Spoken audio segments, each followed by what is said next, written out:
Selamat datang, salam sejahtera. Terima kasih karena bersama dengan saya di Nazlin Unity Channel. Ini satu pendedahan yang luar biasa daripada Ketua SPRM. Tak pernah saya dengar dia akan kata seperti ini. Mungkin terlampau ramai benci dengan Ketua SPRM ini. Mungkin terlalu ramai yang menyimpan sentimen buruk terhadap Ketua SPRM ini. Kerana ramai orang yang sekarang ini yang telah dibongkar kegiatan jahat mereka. Sakau sini, sakau sana, curi sini, curi sana, salah guna kuasa ini, salah guna kuasa itu. Ada yang minta commission, ada juga yang bagi kabel, dan macam-macam lah yang mereka buat. Sehingga kan orang yang benar, orang yang betul pula jadi yang salah. Orang yang salah pula dilihat seperti benar pula. Saya nak tanya kepada anda semua, apa yang akan jadi kesudahannya tetap sama, yaitu yang benar tetap benar, yang salah tetap salah. Bagaimanapun anda mengatakan itu adalah kertas, kalau itu adalah batu, apabila dibaling ke dalam sungai, ia akan tetap tenggelam batu itu. Saudara-saudara sekalian, apabila ramai yang membenci Ketua SPRM ini, apabila beliau dilantik dan dilanjutkan lagi kontrak sebagai Ketua Pesuruhjaya SPRM, ramai juga orang yang berbisik-bisik ke telinga kami sebagai pemerhati politik dan juga pengkritik politik yang ada di Malaysia. Ramai juga yang mengatakan bahawa mengapa beliau dilantik semula, dan ada juga yang melontarkan suara seakan-akan mereka tidak menyukai, bahkan ada yang seakan-akan membenci Ketua SPRM ini. Manakan tidak, banyak kegiatan jahat mereka yang telah dibongkar, bahkan ada yang telah disumbat dalam penjara dan ada pula yang sedang didakwa.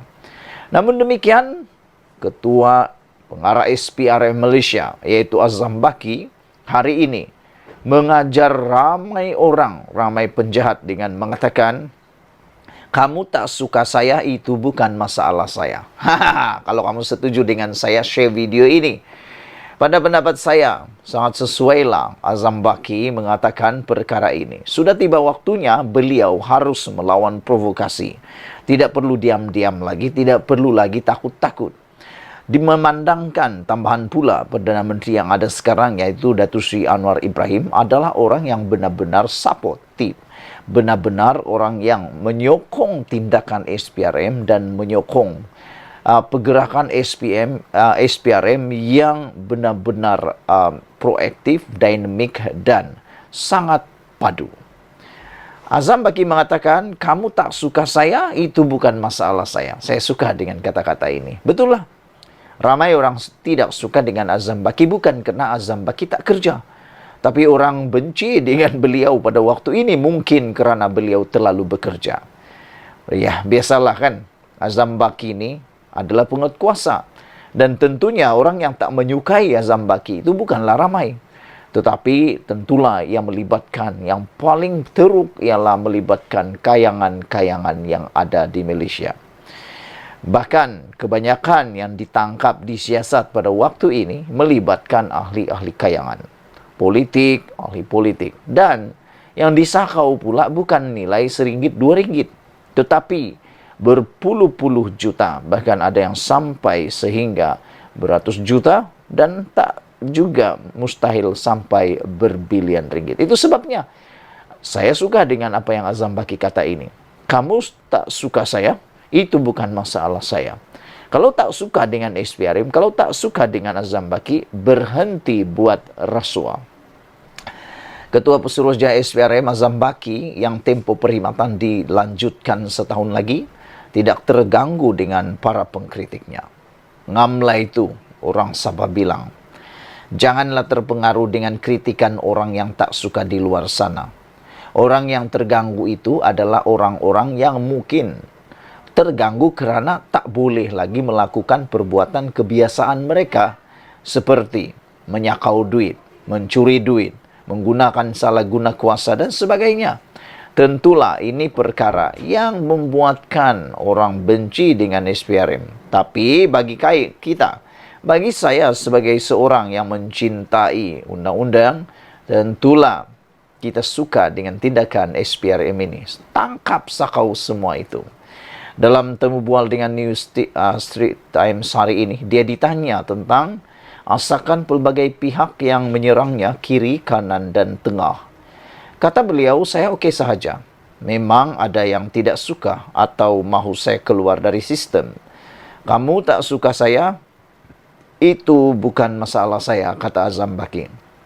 Saya pernah dengar satu pepatah mengatakan, kalau anda takut ada orang membenci anda, lebih baik anda jual saja ais krim di tengah jalan, kata pepatah itu. Kerana anda menjual ais krim, tidak akan ada orang yang marah dengan anda, tak suka dengan anda. Tapi kalau anda berani dan anda mahu mengubah, anda harus berada di posisi yang betul.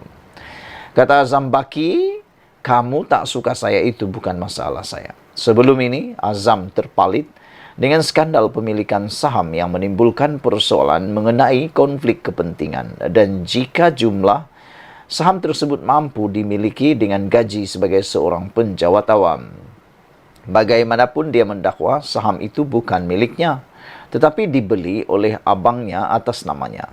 Ini menyaksikan suruhan J Security, kemudiannya turut menyiasat jika terdapat kemungkinan penyalahgunaan akaun dagangannya.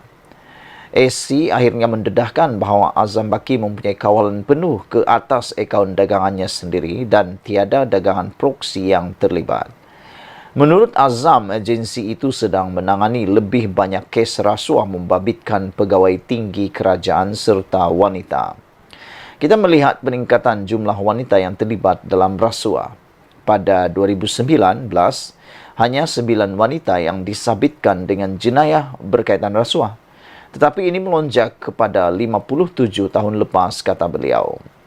Ini menunjukkan bahawa wanita juga terdedah dengan rasuah. Apabila ada peluang untuk rasuah, kedua-dua jantina akan mengambil kesempatan untuk memperkayakan diri masing-masing, katanya kepada akhbar harian berbahasa Inggeris itu.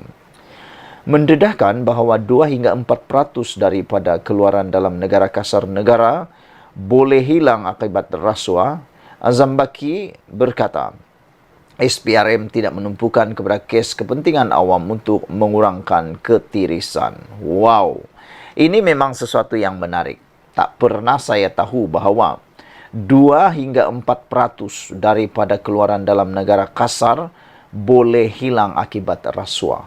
Begitulah hebatnya kegiatan rasuah kalau tidak dibendung dengan segera. Ini berjumlah sehingga 30 bilion hingga 40 bilion setahun. Sekiranya kita boleh selamatkan sekurang-kurangnya 10 bilion itu, sudah memadai, kata beliau lagi. Kamu juga boleh menggunakan wang itu untuk membayar bonus kepada rakyat, kata beliau. Ya, betul lah. 10 bilion setahun itu kalau dapat diberhentikan, pastinya semua yang rakyat boleh menerima bonus. Tapi kerana mat sakau yang jahat itu, maka dia hanya sakau sorang-sorang, kaya sorang-sorang. Share video ini, jangan lupa tinggalkan komen anda, tekan butang subscribe. Kita jumpa lagi. Bye-bye.